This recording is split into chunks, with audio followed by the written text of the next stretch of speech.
Hey everyone, welcome back. David here from Prepper University with another top 5 list. Today focusing on the top 5 things you might want to have with you or carry with you if you know you are going to be in a riot zone. This has gotten to be a bigger and bigger problem globally where riots break out, especially in large inner cities. Some areas are more prone to it than others. We've seen a lot of it in the news, and some people have even been caught up in these things. I've seen them firsthand myself. It's not pretty.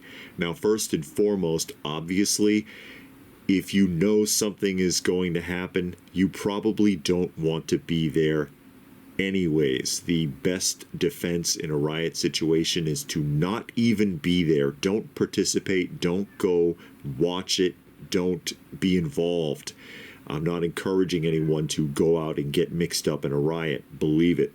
However, if you are living in an area or have to travel through an area where you know that there is the possibility that something like that could jump off, then here's a list of some things that you might consider carrying on your person in order to protect yourself, barring anything lethal, barring any lethal response. Not everyone is able to carry lethal response in all areas, so we're going to skirt around that. If you are able to carry lethal response, that's fine, but that's not on this particular list.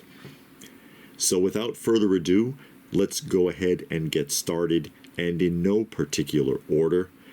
Number 1, Kevlar sleeves. Kevlar sleeves, and I have a few pair of these. I've even used them for work. They cover your forearms, and they can extend from your fingers all the way up to past your elbow. They are basically Kevlar and other fibers mixed together, and they're designed to be cut, puncture, and heat resistant. Of course, if you're in a riot situation, you could get slashed. There could be broken glass. There could be fires. I recommend having a pair of sleeves. Usually these grade up to an A9 rating. I recommend investing in the highest possible rating, but don't get anything lower than a 5. And select what you're comfortable with. Again, you can find these where they have full gloves or fingerless or slip over the thumb. There's a wide variety of styles to choose from, and they are not expensive. Look up Kevlar sleeves on Amazon, and you'll be surprised how many options there are, and for not very much money. Number 2 is a pair of goggles. Sunglasses ain't gonna cut it. You want eye protection, and typical goggles aren't going to do it either.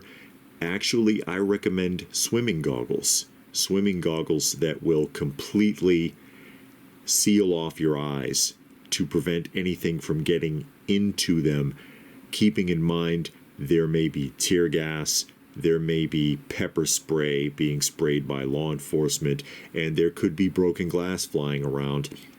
You're going to want something that is going to seal your eye off completely.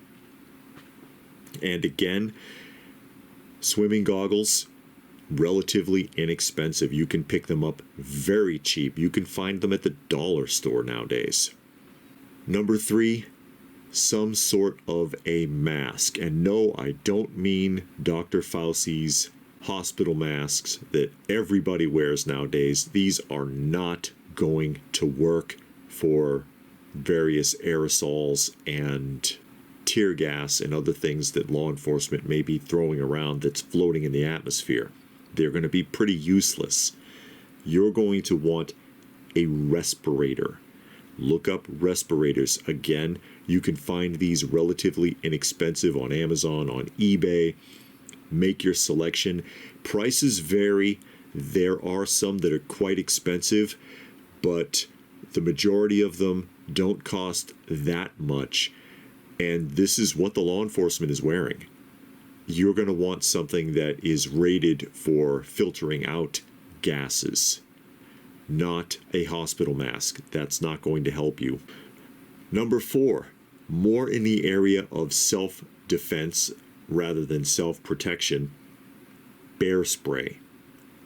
Something to keep people away from you, because riots can be pretty indiscriminate. They can go after anyone, and if you find yourself targeted by a horde of people, you're going to want to back them off. You can't fight 15 or 20 people, but you can repel them with an aerosol.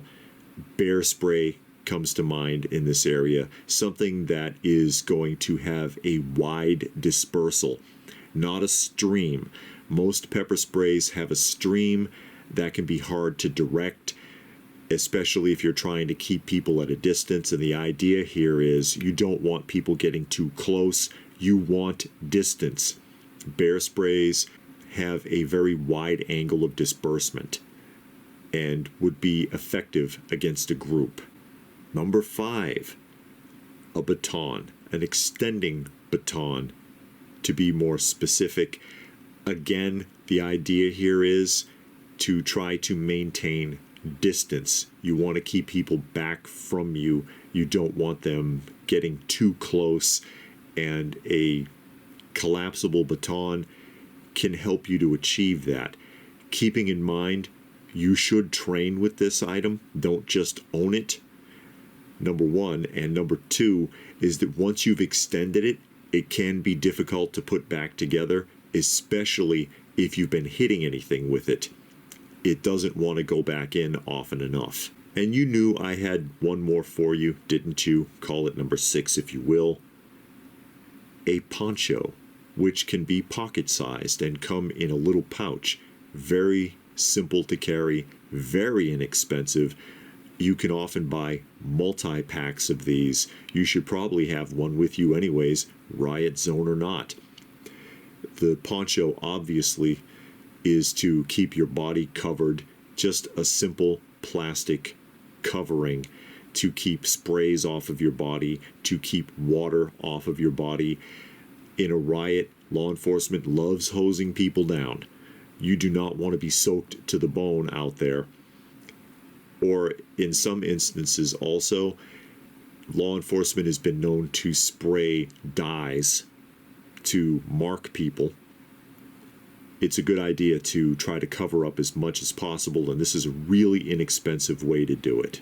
So I hope you found this list helpful or interesting. Again, best option, don't find yourself in that situation, but if you think you're going to be someplace where something like that might happen, these are some items to consider. Do you have anything you'd like to add to the list? Tell us about it in the comments section down below. Please do give the video a thumbs up if you got something out of it. I sure hope that you did. Share it if you can. Subscribe if you are new. All of that good stuff. And if that is it, then what more can I say but stay frosty, folks. And thanks for watching.